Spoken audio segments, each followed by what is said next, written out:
देखिए revision start करना था, मैंने बोला था 11 की बुक लाइएगा। कितने लोग लाए हैं बुक? हाँ क्वेश्चन बता रहे हैं, हम बुक लाए हैं 11 क्लास के,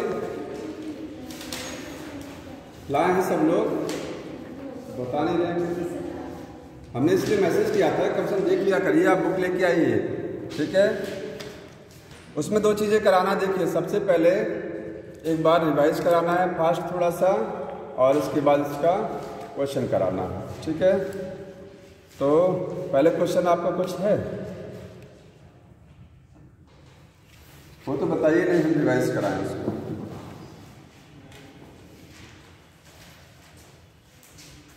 किस चैप्टर से है? 1 फोटोसिंथेसिस। ज़्यादा नहीं, क्योंकि ऐसा है सीक्वेंस चलने दीजिए, मैं बता दूंगा, ऐसी बात नहीं थोड़ा सा। हाँ हाँ, C4 plant are more efficient in photosynthesis than C3 plant. एक क्वेश्चन है कि C4 प्लांट फोटोसिंथेसिस के लिए ज़्यादा एफिशिएंट होते हैं, C3 आंसर होगा, क्योंकि C4 में फोटो रेस्पिरेशन नहीं होता है। अब ऑप्शन पढ़ लेते हैं, लिखा है C4 पूछा गया क्यों एफिशिएंट है। ऑप्शन है हायर लीफ एरिया, लीफ का एरिया ज़्यादा होता है, ये रॉन्ग है, कोई मतलब ही नहीं है। Presence of large number of chloroplast, ये भी रॉन्ग है, सुन लीजिए। प्रेजेंस, हाँ एक फीचर और होता है, सुनिए ध्यान से, क्लोरोप्लास्ट जो होता है वो दो तरीके का C4 में, ठीक है, एक ग्रेनुल और ग्रेनुल क्लोरोप्लास्ट होता है ना, ठीक। प्रेजेंस ऑफ थिन क्यूटिकल, ये रॉन्ग हुआ। Lower rate of photo respiration, यही सही है। अगर आपका बी दिया तो इसको रॉन्ग कर दीजिए, समझ में आया। क्लोरोप्लास्ट की संख्या ज़्यादा ठीक है, अगर संख्या ज़्यादा है फोटोसिंथेसिस ज़्यादा होगी, जाहिर सी बात है। लिखा है, हाँ ठीक है, नहीं होता है फोटो रेस्पिरेशन, लिखा lower rate of photo respiration. अच्छा इन्होंने लोअर रेट लिख दिया है एक चीज़ कि रेट एकदम कम होना, ठीक है, तो फोटो रेस्पिरेशन तो होता ही नहीं है, जाहिर सी बात है। तो presence of large number of chloroplast in the, इसको थोड़ा सा क्वेश्चन को देखना पड़ेगा कि एकदम नील फोटो रेस्पिरेशन होता है, ठीक है, देखना पड़ेगा इसको, क्योंकि बहुत श्योर नहीं कह सकते हैं इस पर, समझ में आया, ठीक है, नहीं तो रॉन्ग आंसर हो जाएगा आपका, मैं इसको देख के बता दूँगा आपको, ठीक। इसमें देखना है कि नील है कि थोड़ा बहुत फोटो रेस्पिरेशन है, तो उस हिसाब से आंसर हो जाएगा। और कोई? अब रिवाइज कराएं इसको, देखिए सब लोग बुक ओपन कर लीजिए। हाँ अब तक तुमको नहीं पता, सिलेबस खत्म हो गया है हमारा, हिसाब से खत्म है, एक चैप्टर बच्चा सब पढ़ा रहे हैं इसको, जितने स्टार पॉइंट वाले हैं क्वेश्चन मैं बता देता, लेकिन चूँकि क्या है ना कि मैं थोड़ा सा रिवाइज करा दूँ, अभी मैं रुकूँगा, इसमें मैंने लगाया, अभी इसके बाद क्लास नहीं है ना, हम रुकेंगे, बता देंगे, ठीक है, बता के जाएंगे, थोड़ा सा पढ़ा लेंगे, हम बता देते हैं इसको। हाँ नहीं 5 बजे तक नहीं, ठीक है, अपने टाइम तक। देखिए सब लोग बुक ओपन कर लीजिए, चैप्टर है लिविंग वर्ड, ठीक है। लिविंग वर्ड में कुछ चीज़ें देखिए मैं बताते जा रहा हूँ, क्योंकि अब आपको बुक से एकदम लाइन टू लाइन को समझना है और रीड करना है, ठीक है, ये बुक इम्पॉर्टेंट है और इसके क्वेश्चन करने हैं। सबसे पहले लिखा गया लिविंग, ठीक है, एक इसके भी पहले एक छोटा सा पैराग्राफ बना हुआ है, देखिए चैप्टर में स्टार्टिंग में एक साइंटिस्ट का डायग्राम फिगर दिया हुआ है, अर्नेस्ट मेयर का। पूछा जाता है डार्विन ऑफ 20th सेंचुरी कौन थे, 20वीं शताब्दी के डार्विन कौन, ठीक है, 20वीं शताब्दी के। एक्चुअली डार्विन जो थे वो 19वीं शताब्दी में थे, लेकिन पूछ रहा है कि डार्विन की तरीके से काम किसने किया 20वीं शताब्दी में, अर्नेस्ट मेयर साइंटिस्ट ने किया था। सबसे पहले पेज पर जो फिगर बना हुआ है उन्हीं साइंटिस्ट का, इसमें से क्वेश्चन ध्यान रखिएगा, ठीक है। आगे देखिए, व्हाट इज, अब लिविंग पूछा है, चैप्टर का नाम है लिविंग वर्ड। लिविंग क्या होता है, तो लिविंग क्या है सबको पता, ये मैंने पढ़ा दिया, क्योंकि चैप्टर को हमको फिर से नहीं पढ़ाना है, अब आपका वर्क है कि आप इसको पढ़ के आइए। ध्यान सुनिए, इस चैप्टर को अच्छे से पढ़ के आइए, जो भी रिवीजन में रहे उस चैप्टर को आप पढ़ के आइए, ठीक है। हम उसको समराइज करके तेजी से पढ़ाते चलेंगे, क्योंकि आपके पास कितना टाइम है, पूरा अप्रैल बाकी है, अप्रैल में 15 क्लास से ज़्यादा नहीं होगा हमारा, ठीक है। इस महीने मुश्किल से 8-10 क्लास जाएंगी, 25 क्लास से ऊपर जाएगी नहीं, 20 से 25 क्लास होंगी, समझ में आया। चैप्टर कितने रिवाइज कराने हैं, 35 टोटल। कुछ सर करा देंगे, कुछ मैं कराऊंगा। एक चैप्टर एक दिन में अगर लेके चलेंगे ना, तब जाकर के टारगेट पूरा होगा। तो मान के चलिए आपको मिनिमम एक दिन में एक चैप्टर एक पीरियड में आपको रिवाइज कर देना है। ये चैप्टर हालांकि बहुत छोटा है, अगला चैप्टर बड़ा है, ठीक है। तो एक एक चैप्टर आप पढ़ के आइए, पढ़े रहेंगे, फास्ट रिवीजन होगा। इसके बाद जो आपकी समस्याएं वाला क्वेश्चन है वो बताते चलेंगे। अब ये नहीं है कि उसको हम एक एक क्वेश्चन हम बताएंगे, ठीक है। हम अगर 10-20 क्वेश्चन कराएंगे तो उसी में पूरा टाइम बीत जाएगा। आप करके आइए। मैं जो चीज़ें छूटी रहती है ना रिवीजन में, यही होता है जो आपकी समस्या है या जो चीज़ छूटी है, जो इम्पोर्टेंट है वो बताया जाता है। हाँ, कौन सा टेस्ट में आ रहा है? एनिमल किंगडम में एक दिन में नहीं होगा, बहुत ब्रॉड है, बहुत ब्रॉड है, ठीक है। उसको आप पढ़ लीजिए, सीक्वेंस में थोड़ा सा चलने दीजिए, क्योंकि टेस्ट में फिर यही होगा।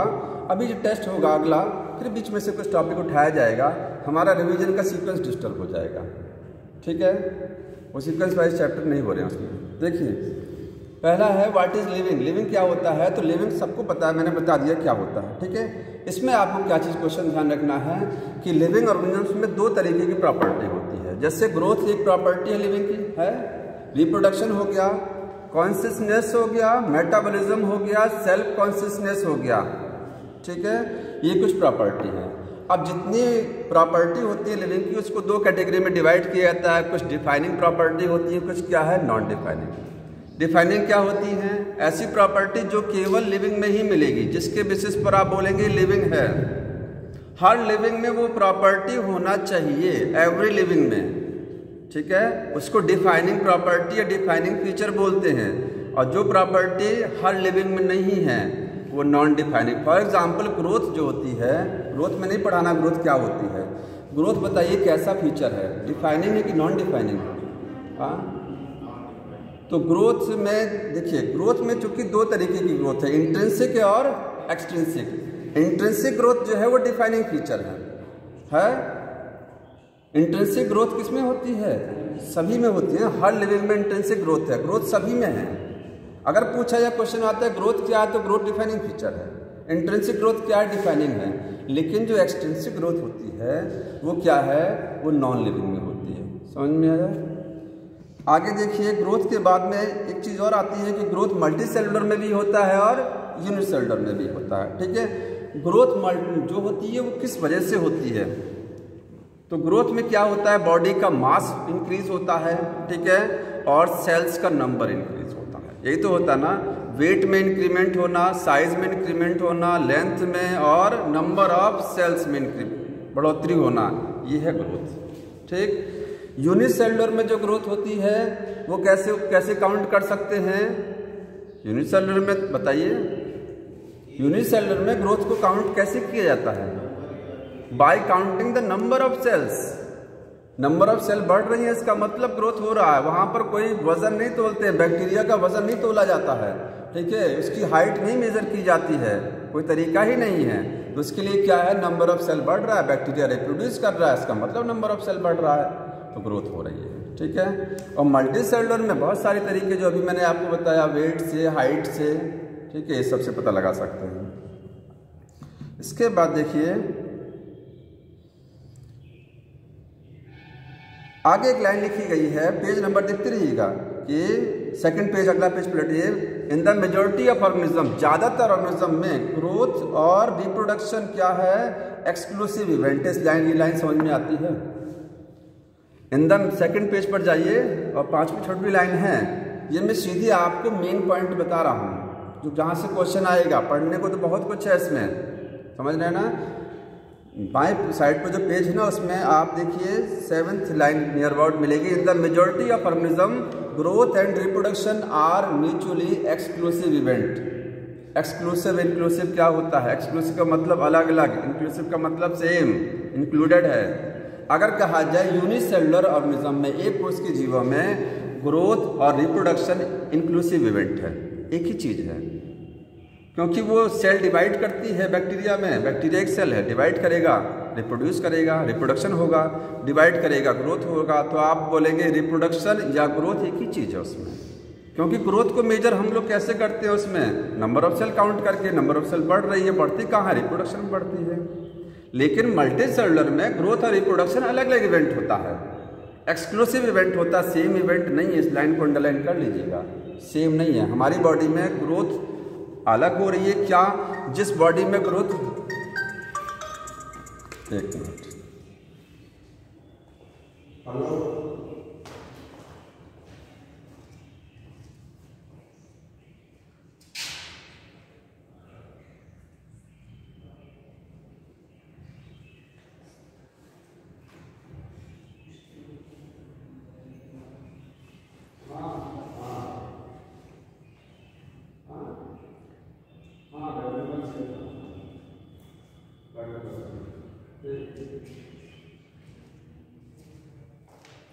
तो देखिए मल्टी सेलुलर, क्योंकि ज़्यादातर बताइए ऑर्गेनिज्म कौन से वाले होते हैं, यूनिट सेलुलर के मल्टी सेलुलर, मल्टी सेलुलर होते हैं ना।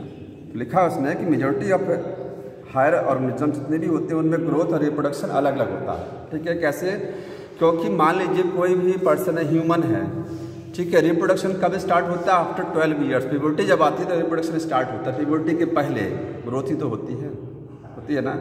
तो ग्रोथ अलग चीज़ है, वहाँ रिप्रोडक्शन अलग चीज़ होती है, एक्सक्लूसिव इवेंट होता है। ठीक, ये हो गया, समझ में आ गया। ग्रोथ क्या है, डिफाइनिंग फीचर है, याद रखिए। अब बताइए रिप्रोडक्शन पर आइए अगला।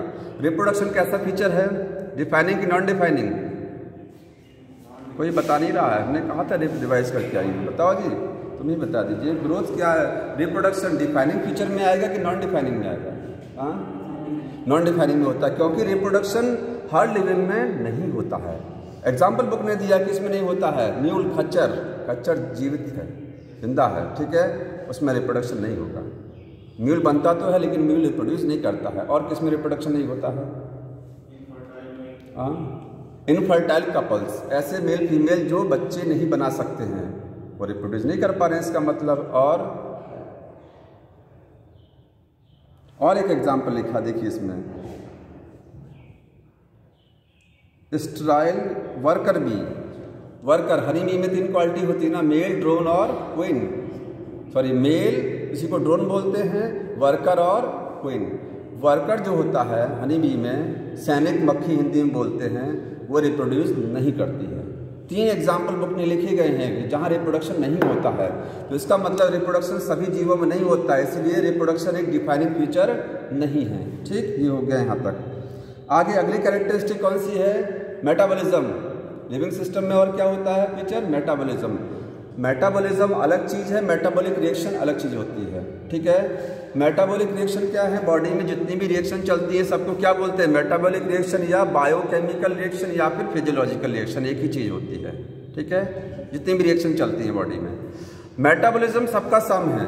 मेटाबॉलिज्म और मेटाबॉलिक रिएक्शन में डिफरेंस क्या है, मेटाबॉलिज्म सम होता है, हमारी बॉडी में जितनी रिएक्शन चलती हैं सबको इंक्लूड कर लीजिए तो मेटाबॉलिज्म हो गया, ये डिफरेंस होता है।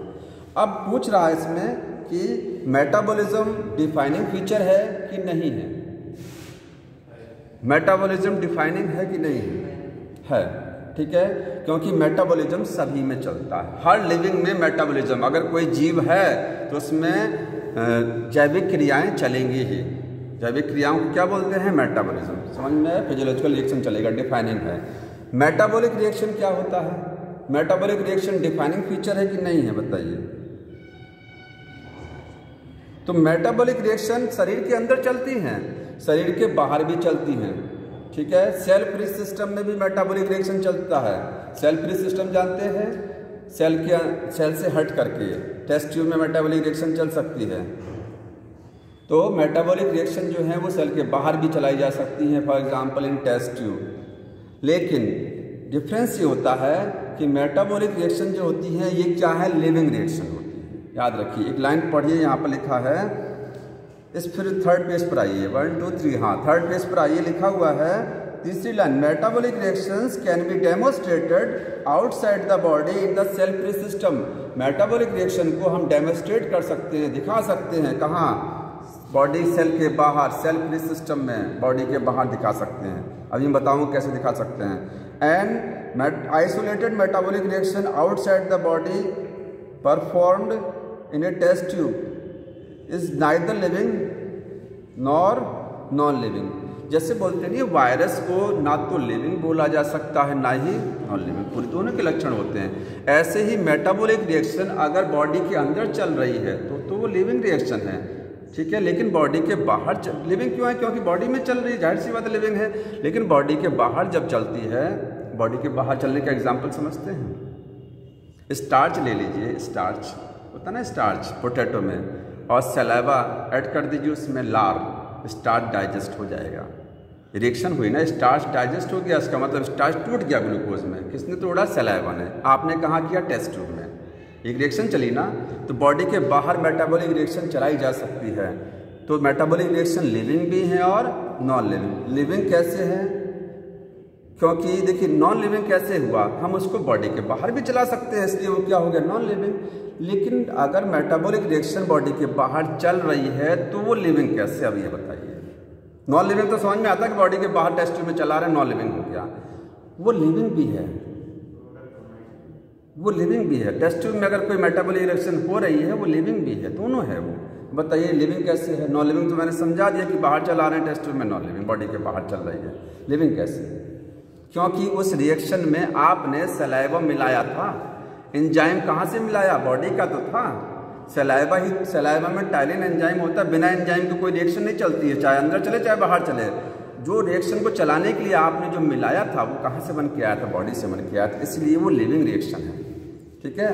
रिएक्शन क्या है? लिविंग है, लेकिन सिस्टम जो है वो नॉन लिविंग है। सिस्टम का मतलब टेस्ट ट्यूब में चला रहे हैं, टेस्ट ट्यूब नॉन लिविंग हो गया, लेकिन वो रिएक्शन जिंदा है क्योंकि उसमें जिंदा बॉडी का एक प्रोडक्ट यूज किया जा रहा है, ठीक है। लास्ट की लाइन देखिए, 2 लाइन बाद पढ़िए। Isolated metabolic reaction in vitro, मतलब अकेली मेटाबॉलिक रिएक्शन को जब हम इन विट्रो चलाते हैं, इन विट्रो का मतलब बॉडी के बाहर जब चलाते हैं, ठीक है, आर नॉट लिविंग थिंग्स, वो लिविंग थिंग्स नहीं है क्योंकि उसको टेस्ट ट्यूब में चला रहे हैं, बट श्योरली लिविंग रिएक्शन। इसको अंडरलाइन कर लीजिएगा। रिएक्शन लिविंग है क्योंकि उसमें बॉडी का एंजाइम यूज किया जा रहा है। एंजाइम होता है, बॉडी से आया ना, लिविंग से आया।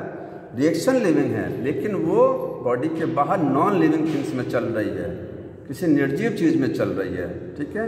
रिएक्शन लिविंग है लेकिन सिस्टम नॉन लिविंग है। समझ में आ रहा है? अब बताइए एक चीज हमको, मेटाबॉलिज्म डिफाइनिंग फीचर है, ठीक है। तो मेटाबॉलिज्म को क्या बॉडी के बाहर चलाया जा सकता है कि नहीं चलाया जा सकता है? बॉडी के बाहर मेटाबॉलिज्म हो सकती है कि नहीं हो सकती है? हाँ, मेटाबॉलिज्म बॉडी के बाहर होगा कि मेटाबॉलिक रिएक्शन होगा बॉडी के बाहर? मेटाबॉलिज्म नहीं होगा। मेटाबॉलिज्म का मतलब कई रिएक्शन का सम। हमारी बॉडी में पता नहीं कितनी रिएक्शन चलती है, सबको मिला करके मेटाबॉलिज्म। बॉडी के बाहर एक बार में एक ही रिएक्शन चलेगा, ठीक है। एक बार में एक ही प्रोडक्ट आप बना सकते हैं टेस्ट ट्यूब में, सबस्ट्रेट को प्रोडक्ट में कन्वर्ट कराएंगे एंजाइम की मदद से। होता है कि केमिस्ट्री की लैब में जब कैटलिस्ट मिलाते हैं, होता ना कैटलिस्ट, रिएक्शन को चला देता है। हमने एंजाइम मिलाया, रिएक्शन ऑपरेट होगी, एक बार में एक ही चलेगी। तो मेटाबॉलिज्म बॉडी के बाहर नहीं चलता है, बॉडी के अंदर ही चलेगा। बॉडी के बाहर एक ही रिएक्शन तो चलाएंगे, जब एक चलाएंगे तो क्या हो गया? मेटाबॉलिक रिएक्शन होता ना वो। समझ में आ रहा है? आगे एक लाइन लिखी गई है, cellular organisation is the defining feature. Underline कर लीजिएगा। सेलुलर ऑर्गेनाइजेशन एक डिफाइनिंग फीचर है। समझ रहे हैं क्यों है? सभी जीवों की शरीर किससे बना होता है? सेल से। अगर सेल है, अगर सेल है तभी क्या है? तभी बॉडी के अंदर रिएक्शन मेटाबॉलिज्म चलेगा। मेटाबॉलिज्म जानते हैं बॉडी के बाहर चलता ही नहीं है क्योंकि मेटाबॉलिज्म में कई रिएक्शंस होती हैं, ठीक है। तो मेटाबॉलिज्म चूंकि सेल के अंदर ही चलता है, ठीक, इसीलिए सेलुलर ऑर्गेनाइजेशन क्या है? वो डिफाइनिंग फीचर है। सभी में सेल होती है, इसका मतलब। अब आगे आ जाइए, कॉन्शियसनेस। बताइए कॉन्शियसनेस कैसी प्रॉपर्टी है? चेतना डिफाइनिंग फीचर है। सभी जीवों में होता है कॉन्शियसनेस, पौधे में होता है, जानवरों में होता है, और एक कोष के जीवों में भी कॉन्शियसनेस होती है। बैक्टीरिया भी जो है रिस्पॉन्ड करता है टेम्परेचर और पीएच को लेकर के, ठीक है। सब में होता है कॉन्शियसनेस, हर सजीव में। तो कॉन्शियसनेस डिफाइनिंग फीचर है, इसमें कोई एक्सेप्शन नहीं है। समझ में आ रहा है? लेकिन सेल्फ कॉन्शियसनेस केवल ह्यूमन में ही होती है। ह्यूमन में ही सेल्फ स्वचेतना कहाँ होती है? स्वचेतना समझ रहे हैं ना?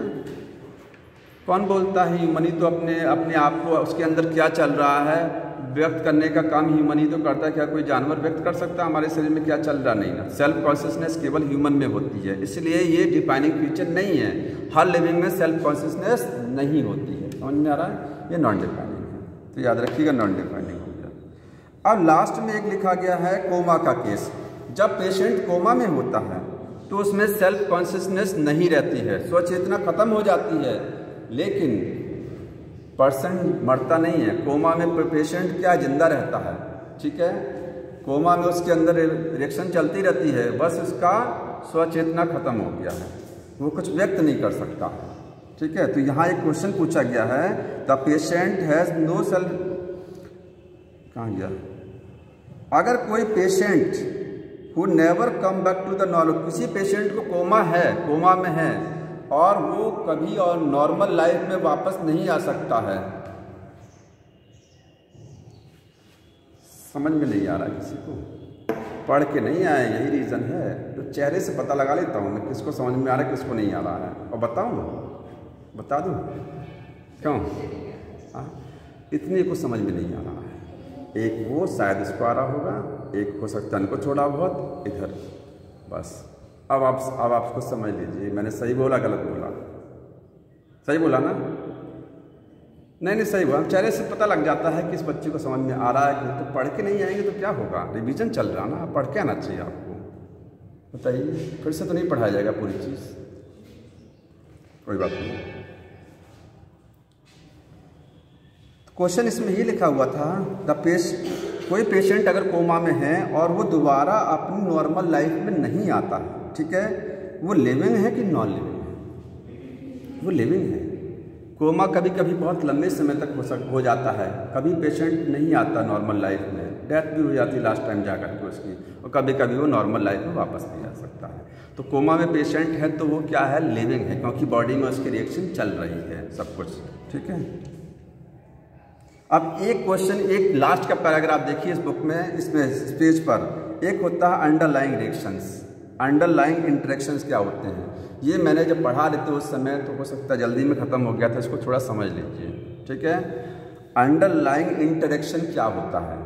जैसे देखिए यहाँ लिखा है कि सबके पास बुक है ना, ओपन करके अंडरलाइन कर लीजिएगा। लिखा है all living phenomena are due to the underlying interaction. जितनी भी सजीवों में क्रियाएं होती हैं वो सब अंडरलाइंग इंटरेक्शन से होती हैं। जैसे इस अर्थ पर अकेला कोई पर्सन कुछ नहीं कर सकता है जब तक वो दूसरे का सहयोग नहीं लेगा।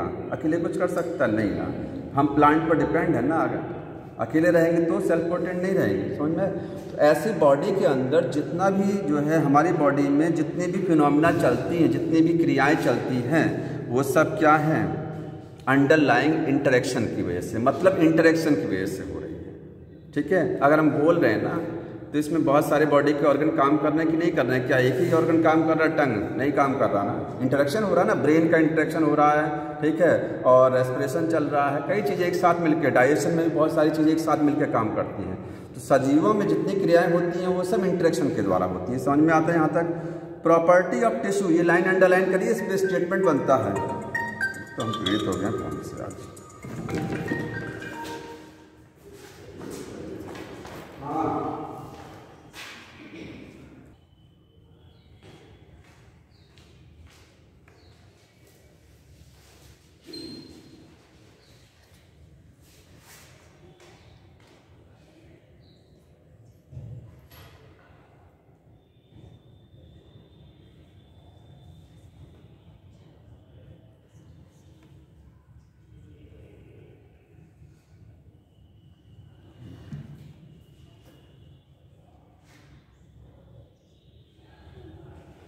हाँ जी,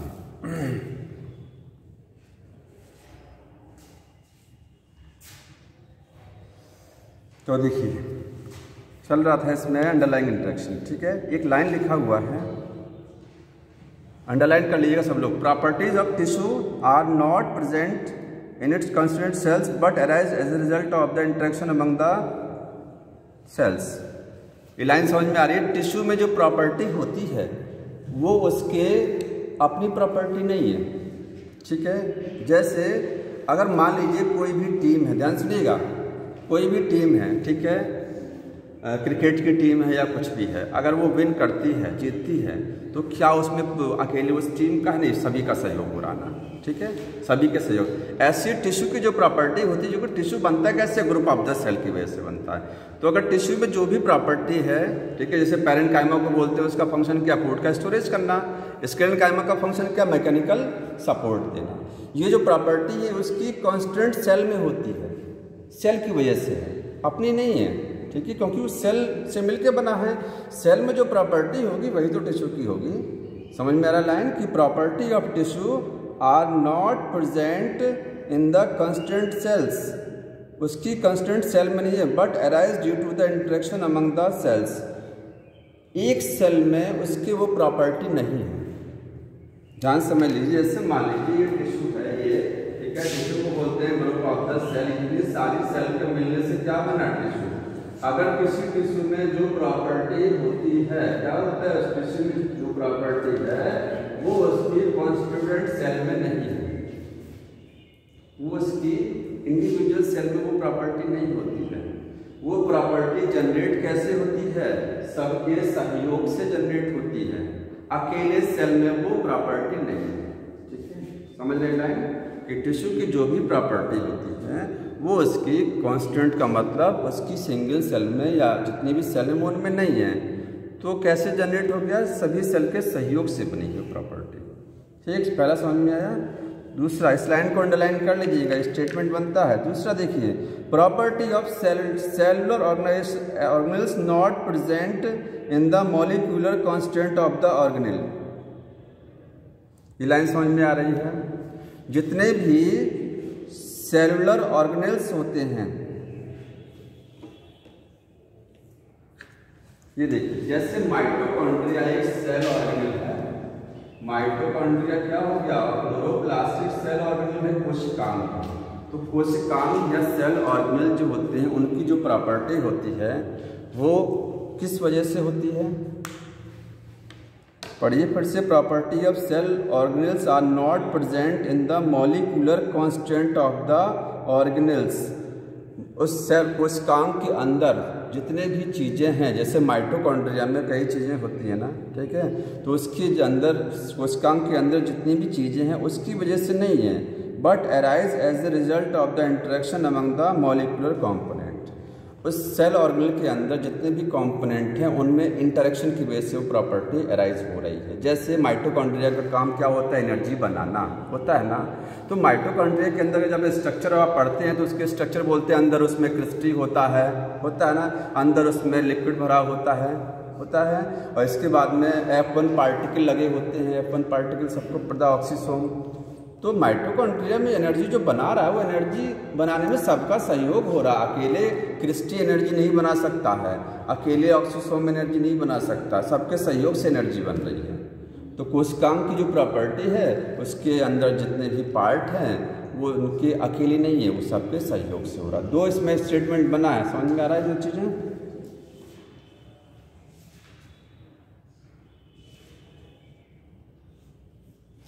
एक सबसे लास्ट की दो लाइनों को देखिए, सबसे लास्ट इसी पेज पर है। ऑल द लिविंग ऑर्गेनिजम्स, जितने भी सजीव हैं, जितने भी जीव होते हैं, ठीक है, प्रेजेंट आज के समय हैं या कभी थे वो, या इन फ्यूचर कभी आएंगे। समझ में आ रहा है, जितने भी जीव आज की डेट में हैं या कभी हुआ करते थे, आज नहीं है, या कभी इन फ्यूचर कभी वो आएंगे जीव। लिखा है आगे, are link to one another, सभी एक दूसरे से कनेक्टेड हैं, ठीक है, sharing of common genetic material. इस लाइन समझ में आ रही है। जैसे देखिए, जितने भी जीव हैं सबकी उत्पत्ति जानते हैं एक सिंगल ऑर्गेनिज्म से हुई है ना, सबकी उत्पत्ति सिंगल से है। तो आखिर हमारे अंदर या किसी एनिमल के अंदर या किसी प्लांट के अंदर जो भी जीन है वो जीन बहुत ज़्यादा डिफरेंट नहीं है, ठीक है, सभी के जीन में सिमिलरिटी है। हाँ, डिफरेंस तो है, लेकिन डिफरेंस क्या है, बहुत कम है, ठीक है। तो जितनी ये लाइन ये बोल रहा है कि जितने भी जीव आज की डेट में है या पहले कभी थे या पहले कभी आएंगे, वो सब क्या है, share the common genetic material. सबका जेनेटिक मटेरियल क्या होगा, कुछ हद तक सेम होगा, 100% सेम नहीं होगा, ठीक है, क्योंकि जो पुराने थे उनसे आज की डेट में मॉडिफाइड होकर बने और थोड़ा सा मॉडिफाइड होकर के फ्यूचर में कुछ बन जाएगा। तो सबके जेनेटिक मटेरियल क्या होंगे, सेम होंगे, बट अंडरलाइन करिए, बट टू वेरिंग डिग्री। ये लाइन समझ में आ रहा है? कॉमन जेनेटिक मटेरियल तो होगा लेकिन थोड़ा सा बदलाव रहेगा, वेरी करेगा, 100% सेम नहीं रहेगा। डायनासोर विलुप्त हो गए हैं ना, हो गए हैं, उनका जेनेटिक मटेरियल और आज की डेट के ऑर्गेनिज्म का जेनेटिक मटेरियल मिला लीजिए कॉमन है लेकिन सेम 100% नहीं है, कुछ डिग्री वेरी करता है और जो भविष्य में आएंगे उनका भी वेरी करेगा। समझ में आ रहा है? तो सब शेयर कॉमन जेनेटिक मटेरियल करते हैं लेकिन थोड़ा वेरिंग रहता है। ये 3 इस पैराग्राफ से 3 पॉइंट हो गया ये, ठीक। आगे देखिए डाइवर्सिटी लिखा हुआ है लिविंग वर्ल्ड में कितनी स्पीसीज है, मैं पूछते जा रहा हूँ, बताते जाइए कितनी स्पीसीज है। Total 1.7 to 1.8 million total species है अर्थ पर। इसमें से 1.2 मिलियन किसकी है, एनिमल्स की है, 0.5 मिलियन किसकी है, प्लांट्स की डाइवर्सिटी होती है, ठीक है। बायोडाइवर्सिटी इसी चीज़ को बोलते हैं, यही क्या है, बायोडाइवर्सिटी। बायोडाइवर्सिटी के बाद देखिए आगे इसमें है साइंटिफिक जो नाम रखे जाते हैं, क्यों रखे जाते हैं, रीज़न मैंने बताया था कि साइंटिस्ट किसी भी जीव का साइंटिफिक नाम क्यों रखते हैं, क्योंकि लोकल नेम जो होते हैं वो वेरी करते हैं, लोकल नेम कन्फ्यूज़न क्रिएट करते हैं। फॉर एग्जांपल सिल्वर फिश जो होता है, नाम से लगेगा सिल्वर फिश, नाम साइंटिफिक नेम नहीं है, कॉमन नाम है। वो आर्थ्रोपोडा है, आपको लगेगा वो मछली है, फिश है, बट वो क्या है, एक आर्थ्रोपोडा ग्रुप का एक एनिमल है। तो इसीलिए साइंटिफिक नाम रखा जाता है ताकि हर जगह पूरे वर्ल्ड में वो एक ही नाम से जाना जाए और बिना किसी कन्फ्यूजन के, कोई कन्फ्यूजन ना हो। वैज्ञानिक नाम इसीलिए रखे जाते हैं। हो गया ये। आगे देखिए इसके बाद में अब टैक्सोनॉमी जो होती है, टैक्सोनॉमी सबको पता है ना, टैक्सोनॉमी क्या है, क्लासिफिकेशन क्या होता है, जीवों को ग्रुप में बांटना सिमिलरिटी के आधार पर, ये क्या है, क्लासिफिकेशन। क्लासिफिकेशन कुछ नियम के आधार पर करना, ये है टैक्सोनॉमी, ठीक है। नियम से क्लासिफिकेशन कर देना टैक्सोनॉमी होती है। टैक्सोनॉमी में कितने स्टेप होते हैं, तो 4 स्टेप होते हैं। पहला स्टेप क्या होता है, कैरेक्टराइजेशन होता है ना। दूसरा स्टेप क्या है बताइए, सीक्वेंस पूछी जाती है, इन स्टेप की सीक्वेंस आती है, ठीक है। कैरेक्टराइजेशन पहला स्टेप, दूसरा स्टेप आइडेंटिफिकेशन, तीसरा स्टेप क्लासिफिकेशन, चौथा स्टेप है नॉमेनक्लेचर, नाम सबसे लास्ट में रखा जाता है, ठीक है। समझ में आ रहा है? ये टैक्सोनॉमी के क्या हैं, स्टेप हैं। टैक्सोनॉमी स्टेप में होती 4 स्टेप हैं, इसके सीक्वेंस याद रखिएगा इसकी। फादर ऑफ टैक्सोनॉमी कौन है, कैरोलस लीनियस होते हैं, ठीक है। उनकी बुक का नाम सिस्टमा नेचुरी है, ठीक है। अगला देखिए ICZN और ICBN सबको पता है ना, फुल फॉर्म ध्यान रखिएगा क्या होता है ICZN और ICBN। इसमें रूल बताया गया है, international code for botanical nomenclature और international code for zoological nomenclature. इसमें कुछ नियम बताए गए हैं कैसे हम साइंटिफिक नाम रखेंगे। जैसे लीनियस ने दिया था ना, नॉमेनक्लेचर दिया था ना, 2 नाम पद्धति दिया था लीनियस ने, उसमें उन्होंने 3-4 नियम बनाए थे कैसे किसी भी जीव का नाम रखा जाता है। सबको पता ही, तो बहुत आसान चीज़ है, इसको तो रिवाइज कराने की जरूरत नहीं है कि पहला जीनस का पहला लेटर कैपिटल, वो सब पता है सबको, ठीक है। यहाँ पर अब इन्होंने एक चीज़ ध्यान रखना, लीनियस ने बायोनॉमेनक्लेचर किस बुक में पब्लिश किया था, द्विनाम पद्धति को किस किताब में उन्होंने पब्लिश किया था, तो सिस्टमा नेचुरी बुक थी उनकी। कौन सी बुक थी, नोट कर लीजिए, नहीं पता है, सिस्टमा नेचुरी, ये बुक का नाम है जिसमें उन्होंने बायोनॉमेनक्लेचर को पब्लिश कराया था, ठीक। कैरोलस लीनियस का पूरा नाम सबको पता है, कार्ल वॉन लीनियस। आगे आ जाइए, इस पर देखिए कल क्लास ऑफ है,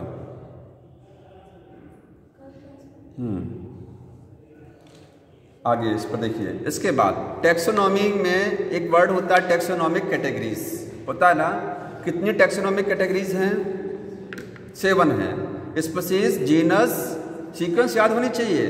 ये सीक्वेंस भी पूछी जाती है कि स्पीशीज के ऊपर क्या आता है, जीनस आता है, जीनस के ऊपर क्या आता है, फैमिली, फैमिली के ऊपर ऑर्डर, फिर क्लास, फिर फाइलम, फिर किंगडम। 7 कैटेगरी हैं मेजर। इसके अलावा भी कुछ होती हैं कि 7 के अलावा कैटेगरी होती हैं, 7 के अलावा भी हैं, जैसे सब फाइलम, सब क्लास, सुपर क्लास, मेन 7 हैं, इसके हट करके भी हैं। मेन याद रखिए 7 होती हैं। इन कैटेगरी को डिफाइन कैसे करते हैं? किसी कैटेगरी को डिफाइन कैसे किया जाएगा? टैक्सॉन की मदद से। समझ रहे ना टैक्सॉन? अब बताइए क्वेश्चन इसमें कि टैक्सॉन और कैटेगरी में क्या डिफरेंस होता है? टैक्सोनॉमिक हायरार्की सबको पता है ना, 7 जो कैटेगरी होती है स्पीशीज से लेकर के और किंगडम तक कितनी है? 7 है टोटल ना। इसी का जो फ्रेम होता है इसी को बोलते हैं टैक्सोनॉमिक हायरार्की ग्रुप है पूरा। इसमें 7 कैटेगरी सेट है। सबसे लोएस्ट कैटेगरी कौन सी है? स्पीशीज है।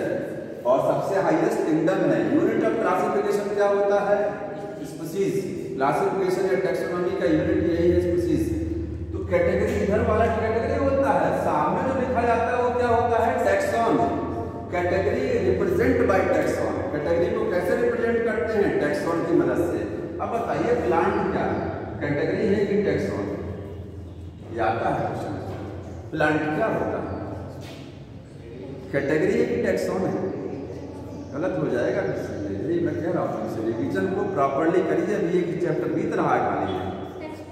टैक्सॉन है क्योंकि देखिए प्लांट है, किसी भी चीज का नाम टैक्सॉन होगा, ध्यान रखिएगा। ठीक है, प्लांट एक किंगडम है ना, प्लांट ही एक किंगडम का नाम है। एनिमेलिया एक किंगडम है, उसमें लिखा प्लांट क्या है? तो प्लांट टैक्सॉन होता है क्योंकि किंगडम में जब आप लिखते हैं तो प्लांटी और एनिमेलिया, तो ये प्लांट में भी होता है प्लांट। ठीक है, एनिमल्स क्या है? एनिमल्स क्या है? टैक्सॉन हो गया ना। इन 7 के अलावा कुछ भी पूछा जाए सब टैक्सॉन होता है। 7 के अलावा ऑप्शन में कुछ भी दिया रहे सब टैक्सॉन है। अब 7 में 8 में कौन सा हो सकता है? सुपर फाइलम, सब फाइलम, ये भी कैटेगरी है। ठीक है, इनके हट करके सब टैक्सॉन। अब बताइए मैंजीफेरा क्या है? मैंजीफेरा क्या है? टैक्सॉन है क्योंकि मैंजीफेरा क्या है? जीनस है। जीनस के सामने आप लिखेंगे ना कौन सी जीनस? अगर मैं कहूँ क्लास, तो क्लास कैटेगरी हो गई। कौन सी class? 7th class, 8th class, नाम बोला मैंने। पर्टिकुलर जब नाम बोला जाता है तो वो टैक्सॉन होता है।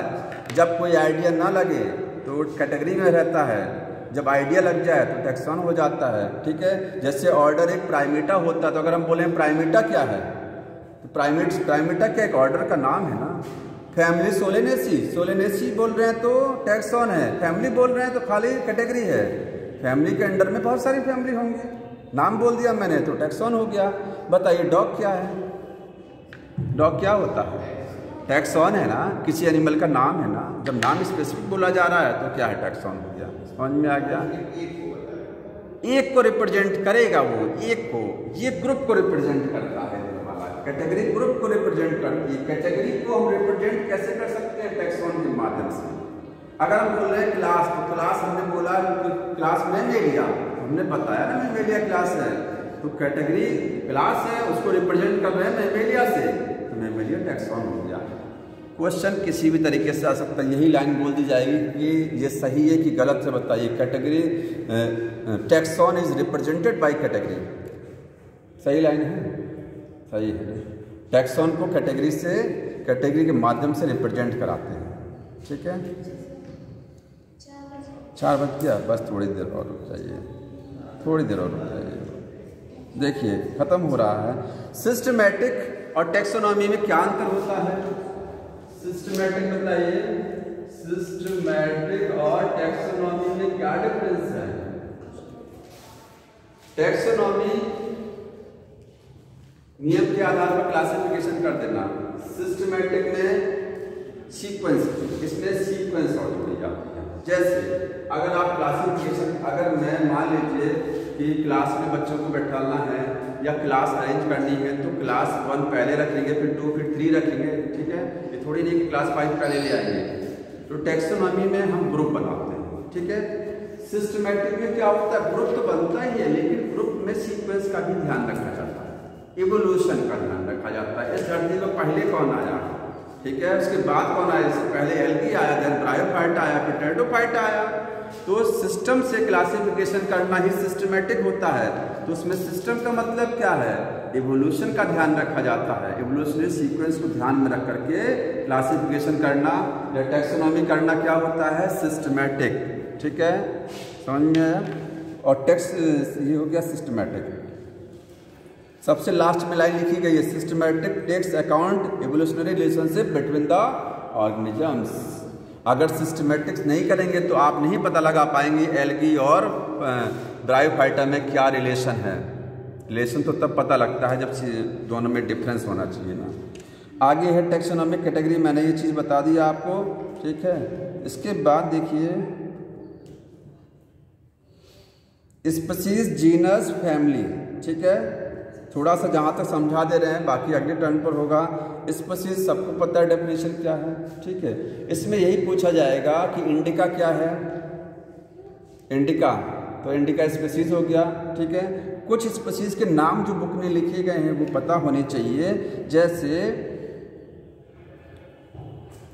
ह्यूमन की स्पीशीज क्या है, सैपियन हो गया। ठीक है, और मेलेनोजीना क्या है, मेलेनोजीना क्या है, स्पीशीज है कि जीनस, तो मेलेनोजीना पता होना चाहिए। ब्रिंजल बैगन का साइंटिफिक नेम होता है सोलेनम मेलेनोजीना। ठीक है, मेलेनोजीना स्पीशीज का नाम है। ठीक, ट्यूबेरोसम क्या है, स्पीशीज है। पोटैटो की स्पीशीज ट्यूबेरोसम होती है, Solanum tuberosum. Panthera leo, Panthera pardus, Panthera tigris, tiger का साइंटिफिक नेम क्या है, पैंथेरा टाइग्रिस। ये कुछ नाम पता होना चाहिए। पैड्रस किसका स्पीशीज है बताइए, लियो तेंदुआ का, लियो पार्ड का स्पीशीज है पैड्रस। और लियो किसका स्पीशीज है, लियो LEO, लायन का है। ठीक है, लायन का है। समझ में आया। जीनस क्या होता है, अच्छा एक लाइन बताइए, स्पीशीज में interbreed to each other, inbreed to each other, सही है गलत है, स्पीशीज में इनब्रीड टू ईच अदर, सही है ना। स्पीशीज आपस में ब्रीड कर सकती हैं।